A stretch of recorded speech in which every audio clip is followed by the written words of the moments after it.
From arm wrestling championships that broke real-world records to a child star who won 2 Razzie Awards in the same night, Sylvester Stallone's 1987 trucker drama contains some of cinema's most bizarre production secrets. The film featured real blood, million-dollar mistakes, and a protagonist whose name changes mid-movie. Here are 15 weird facts you didn't know about Over the Top. Fact 1. The character's name changes mid-movie.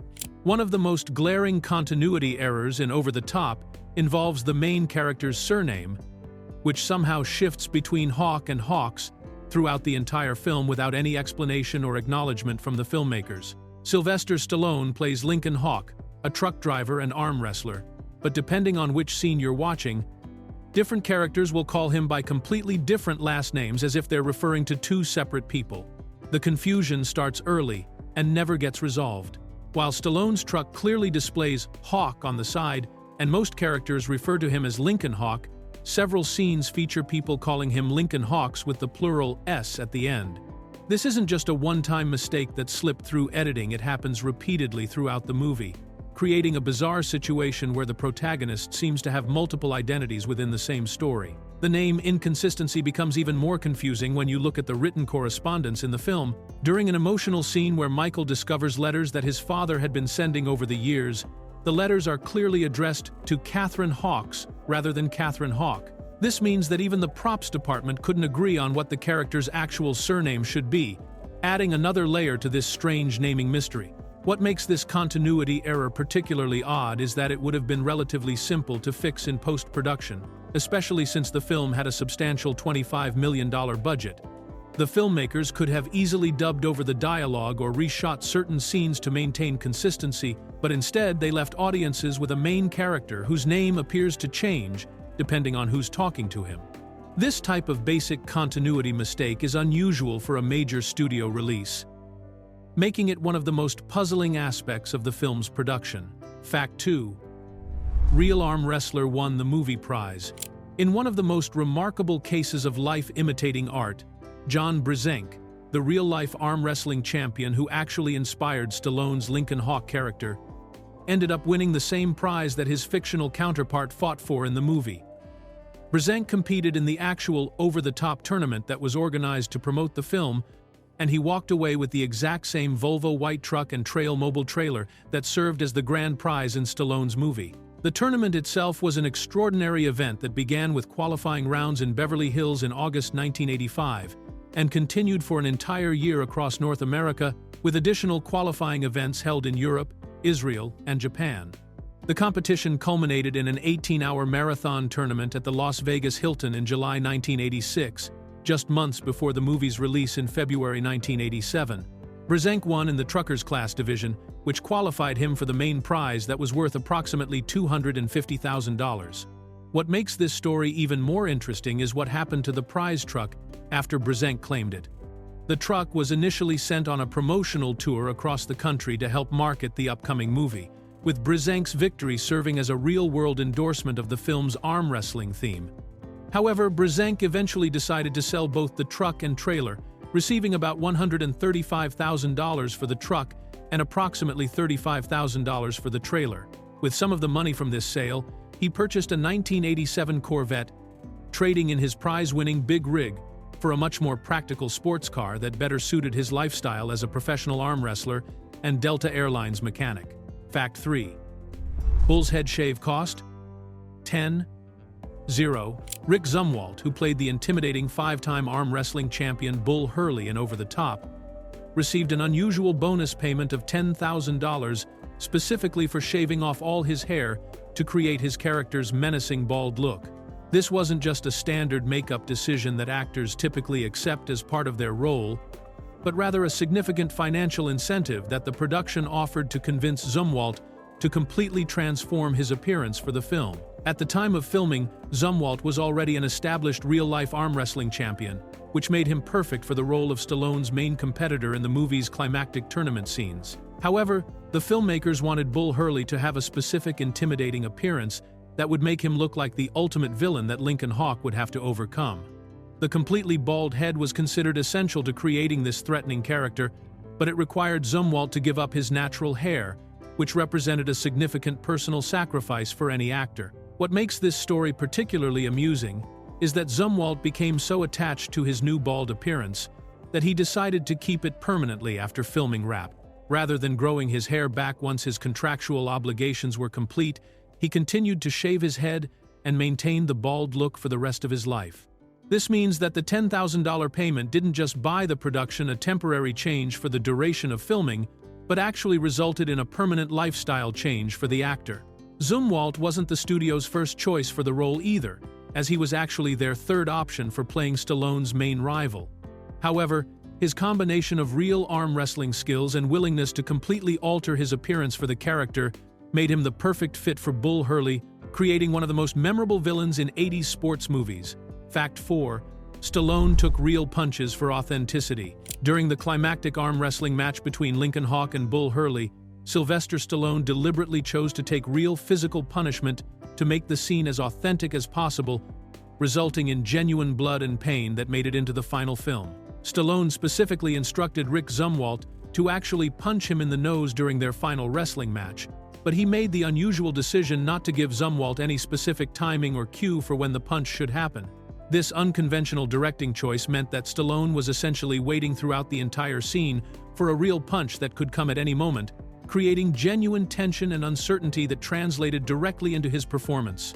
When Zumwalt finally delivered the punch and Stallone's nose began bleeding, the shocked and pained reaction that audiences see on screen was completely real, not the result of acting or special effects makeup. Stallone later revealed that he endured more actual physical punishment while making Over the Top than he had experienced during any of the Rocky movies, despite the boxing films being specifically about a professional fighter.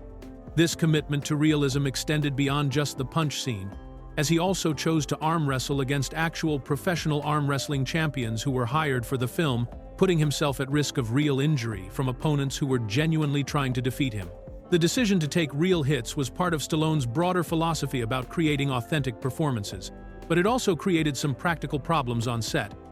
According to the rules of arm wrestling, Bull Hurley's punch should have immediately disqualified him from the competition, making his victory impossible under real tournament conditions. However, the filmmakers prioritized the dramatic impact of the real blood and genuine reaction over strict adherence to the sport's actual regulations. Fact 5. The Beverly Hillbillies mansion stars again. The wealthy Cutler family estate in Over the Top was filmed at the historic Kirkby Mansion, located at 750 Bel Air Road in Los Angeles, a property that had already achieved television fame as the exterior of the Clampett family home in the classic sitcom, The Beverly Hillbillies. This magnificent mansion had been serving as a Hollywood filming location decades before Stallone's truck driver character came crashing through its gates in 1987. The mansion's original owner, Arnold Kirkby, made the fateful decision to allow the Beverly Hillbillies to film at his estate for $500 per day because he believed the show would quickly fail and disappear from television. Unfortunately for Kirkby, the show became a massive hit and turned his private residence into a major tourist attraction, with fans constantly driving by to see the famous Clampett Mansion. Kirkby never lived to see the show's success, as he died in a plane crash in March 1962, several months before the first episode even aired. For Over the Top, the production made some modifications to the mansion's front entrance and balcony area to accommodate the dramatic scene where Lincoln Hawk drives his truck directly into the building, destroying part of the structure. The filmmakers needed to alter the property's appearance to make this destructive sequence work safely, while still maintaining the mansion's impressive and intimidating presence that represented the wealth and power of Robert Loggia's character. The interior scenes of the Cutler estate were also filmed inside the actual mansion, showcasing the property's grand entrance hallway, ornate tile flooring, sweeping staircase, and elegant rope-lined stair railings. This gave the film an authentic sense of old Hollywood glamour that perfectly contrasted with Stallone's blue-collar truck driver character, emphasizing the class differences that drove much of the movie's conflict between Lincoln Hawk and his wealthy father-in-law. Fact 6. David Mendenhall won 2 Razzies in one night. David Mendenhall, who was only 15 years old when he played Stallone's son Michael in Over the Top, achieved the unfortunate distinction of winning 2 Golden Raspberry Awards in the same night at the 1988 ceremony, making him one of the youngest actors ever to receive multiple Razzies for a single performance. The Golden Raspberry Awards commonly known as the Razzies, are given out annually to recognize the worst performances in films of the year, making them the opposite of prestigious awards like the Oscars or Golden Globes. Mendenhall won both Worst Supporting Actor and Worst New Star for his role as the spoiled military school student who gradually learns to respect his estranged truck driver father. This double victory was particularly notable because it's relatively rare for any actor to win multiple Razzie categories in the same year, and even more unusual for a child actor to be singled out for such harsh criticism from the entertainment industry. The Razzie recognition was especially ironic considering that Mendenhall was already an established and award-winning child actor before appearing in Over the Top. He had spent 6 years playing Mike Weber on the popular soap opera, General Hospital, from 1979 to 1986, earning several Youth in Film Awards and a Soapy Award for Best Youth Actor during his time on the show. He was also well known for his voice acting work, including playing Daniel Witwicky in The Transformers, the movie, in 1986.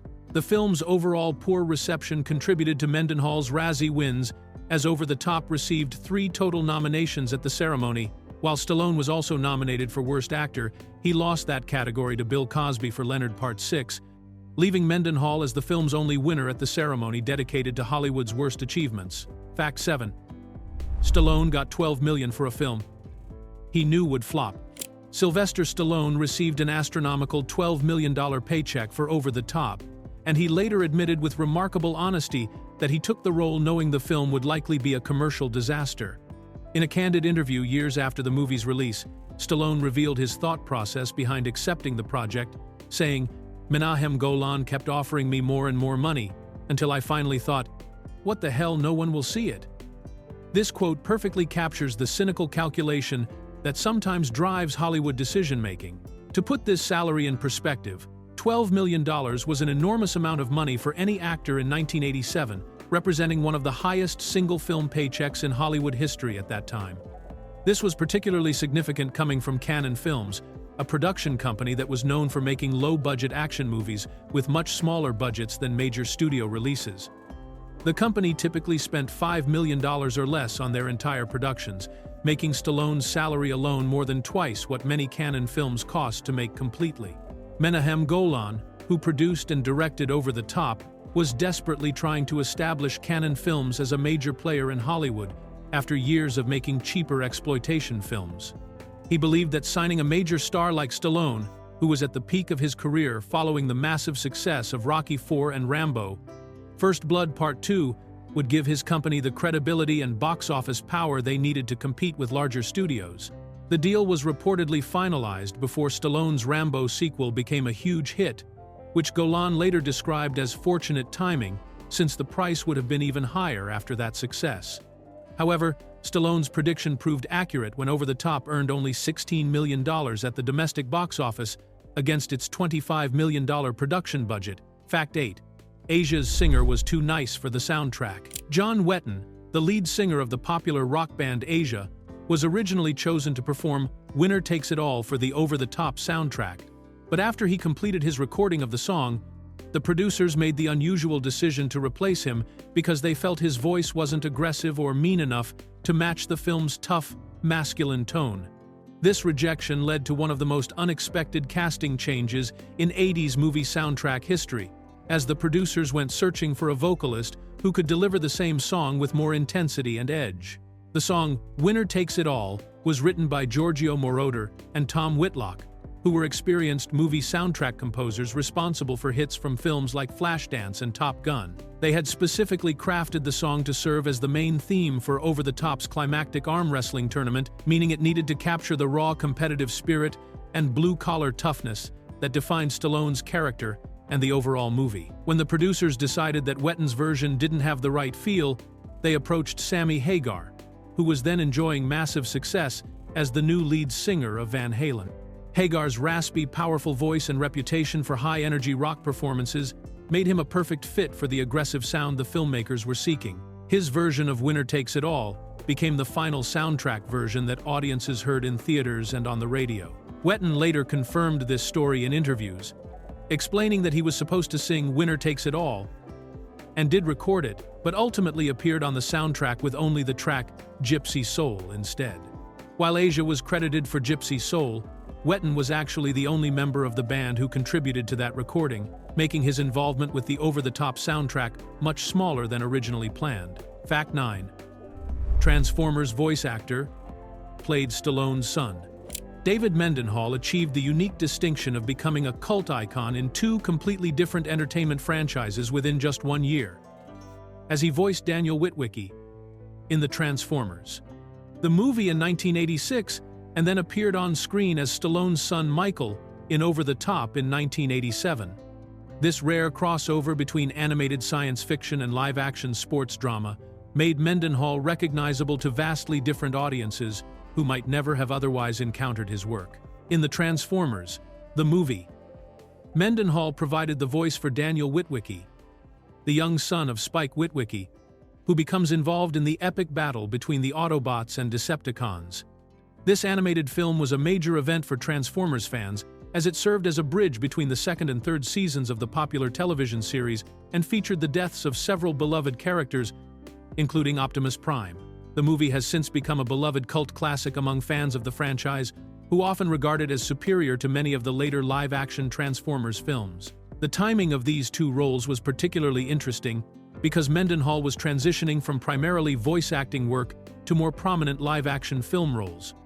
His experience in animation had taught him how to create compelling characters using only his voice, skills that translated well to his on-screen performance as a troubled teenager trying to connect with his absent father. Both Daniel Witwicky and Michael Hawke were young characters dealing with family relationships and coming-of-age themes, though one involved giant robots and the other focused on arm wrestling competitions. This dual cult status means that Mendenhall is remembered fondly by both 80s nostalgia enthusiasts who appreciate Over the Top's campy charm and serious Transformers fans who consider the 1986 animated movie to be one of the franchise's finest achievements, creating an unusually broad fan base for a child actor from that era. Fact 10. Terry Funk's long Stallone history. Professional wrestler Terry Funk, who played the villainous Rooker in Over the Top, had already established a strong working relationship with Sylvester Stallone that stretched back nearly a decade before their arm wrestling movie collaboration. Funk first worked with Stallone in 1978 when he appeared in Paradise Alley, a boxing drama that Stallone wrote, directed, and starred in during the early years of his career following the success of Rocky. In Paradise Alley, Funk played a supporting role alongside Stallone in a story about three brothers in Hell's Kitchen trying to make it big in the wrestling world during the 1940s. This film was particularly important to Stallone because it represented his first major attempt at taking complete creative control of a project, serving as writer, director, and lead actor, all at the same time.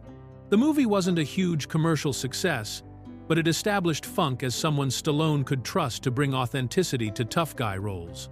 When Over the Top went into production nearly 10 years later, Stallone specifically chose to bring Funk back for another collaboration, casting him as Rooker, one of Robert Loggia's intimidating henchmen who works to keep Lincoln Hawk away from his son.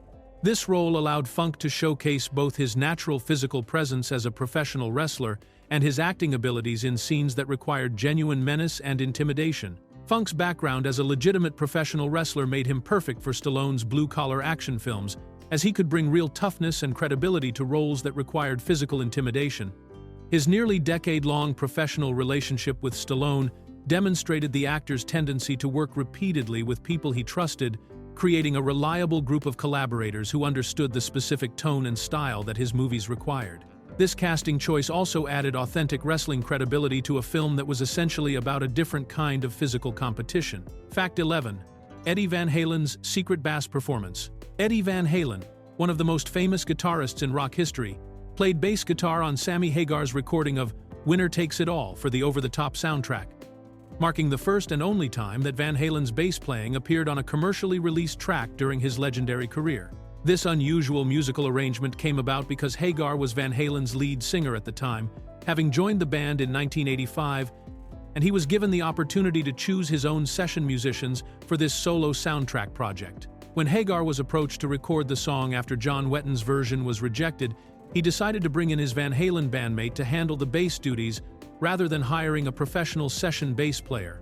This decision was particularly interesting because Eddie Van Halen was exclusively known as a guitarist and had never publicly showcased any bass playing skills, making his contribution to the over-the-top soundtrack a rare glimpse into his versatility as a musician. The recording session also featured Denny Carmassi on drums, who was a longtime friend of Hagar's and had previously played with him in the band Montrose during the early 70s. Giorgio Moroder, who wrote the song along with Tom Whitlock, handled the keyboard parts and also served as co-producer alongside Hagar and Van Halen. This combination of established rock musicians and the acclaimed disco pioneer Moroder created an unusually diverse creative team for a movie soundtrack song. Hagar later joked about his decision to have Van Halen play bass, telling Guitar Player magazine that otherwise, he'd have been hounding me to play guitar on the track. The song became notable not just for its connection to the Stallone film, but also as a rare opportunity for music fans to hear Eddie Van Halen playing an instrument other than his signature guitar. Fact 12.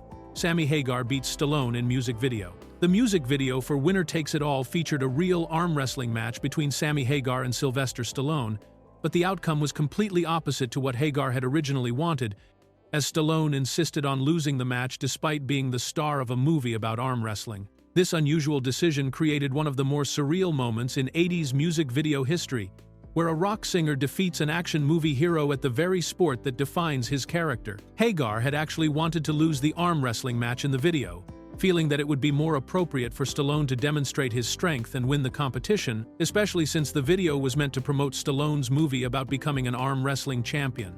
Hagar later explained in his DVD commentary for The Long Road to Cabo that he specifically requested Stallone to flip me over on the arm wrestling thing and throw me across the room, because he thought it would make for better entertainment and would better serve the promotional purpose of the video. However, Stallone completely refused to go along with this plan, repeatedly telling Hagar, no, you gotta win, and insisting that the rock star should be victorious in their match. This decision forced the filmmakers to change the planned ending of the video, creating a scenario where the musician defeats the movie star at his own signature sport. Hagar was puzzled by Stallone's insistence on losing, but he appreciated the gesture and later commented, "Now that's acting," when describing Stallone's commitment to making the rocker look good in the video. The music video mixed performance footage of Hagar singing and playing guitar with clips from the actual over-the-top movie, including appearances by Rick Zumwalt and other arm wrestlers from the film, creating a hybrid promotional piece that served both the song and the movie. Fact 13. Military school was actually Pomona College. The military academy scenes in Over the Top, which were supposed to take place at a prestigious Colorado military school where Michael Hawke was enrolled, were actually filmed at Pomona College in Claremont, California, a well-respected liberal arts college that has no connection to military education whatsoever. This location choice created an interesting contrast between the film's story, which portrayed the school as a strict military institution, and the reality of filming at one of California's most academically prestigious colleges. Pomona College has a long history of serving as a filming location for Hollywood productions, having appeared in numerous movies and television shows over the decades due to its beautiful campus architecture and proximity to Los Angeles. The college's classic collegiate buildings and well-maintained grounds provided the perfect backdrop for scenes that needed to convey wealth, tradition, and institutional authority, even though the actual educational philosophy of Pomona College was completely different from the military discipline portrayed in the film. To add authenticity to the military school scenes, the filmmakers brought in Colonel James Shaha, who was a retired United States Army officer and the actual commandant of the Southern California Military Academy. Rather than hiring a professional actor to play the role of the military school's commanding officer, the production decided to have the real commandant play himself, bringing genuine military bearing and authority to the scenes where he interacts with Stallone's character about his son's enrollment and behavior. This casting decision meant that while the location was completely fake, with a liberal arts college standing in for a military academy, the authority figure in charge was completely authentic, creating an unusual blend of Hollywood artifice and real-world credibility. Colonel Shaha's participation in the film provided the military school scenes with the kind of authentic commanding presence that would have been difficult for most actors to replicate convincingly. Fact 14. The tournament actually lasted a full year. The real over-the-top arm wrestling championship was far more elaborate and extensive than the tournament depicted in Stallone's movie, as it began with the first qualifying round in Beverly Hills in August 1985 and continued for an entire year before reaching its dramatic conclusion with an 18-hour marathon tournament at the Las Vegas Hilton in July 1986. This massive competition was specifically organized to promote the upcoming Stallone film and represented the largest arm wrestling event in the sport's history at that time. The tournament's scope was truly international, with qualifying events held not just across the length and breadth of North America, but also extending to locations in Europe, Israel, and Japan, making it a genuinely global competition that attracted arm wrestlers from around the world. Marvin Cohen, the mastermind who organized this enormous event, initially expected between 500 and 700 arm wrestlers to participate, but the actual turnout exceeded even his optimistic projections as competitors traveled from multiple continents to compete for the record-breaking prize. The final championship event at the Las Vegas Hilton was an endurance test for both the competitors and the organizers, lasting a grueling 18 hours as hundreds of arm wrestlers battled through multiple elimination rounds to determine the ultimate winner. This marathon competition was far more extensive than the relatively brief tournament shown in the movie, where Stallone's character appears to compete in just a few matches over what seems like a couple of days. The tournament organizers had to coordinate with casino management, television crews, and international travel arrangements for competitors, creating a logistical challenge that was probably more complex than the actual movie production. The event's year-long duration and international scope demonstrated the serious commitment that the film's promoters made to creating authentic excitement around arm wrestling as a competitive sport, even though the movie itself would ultimately disappoint at the box office. Fact 15. Stallone later regretted the glossy production. Years after Over the Top's release, Sylvester Stallone expressed significant regret about the film's overall tone and production choices, revealing in interviews that he would have made drastically different creative decisions if he had been given full directorial control instead of working under Menahem Golan's direction. Stallone's vision for the movie was much grittier and more realistic than the polished, commercial approach that ultimately made it to theaters, and his disappointment with the final product became clear when he discussed what he would have changed about the film.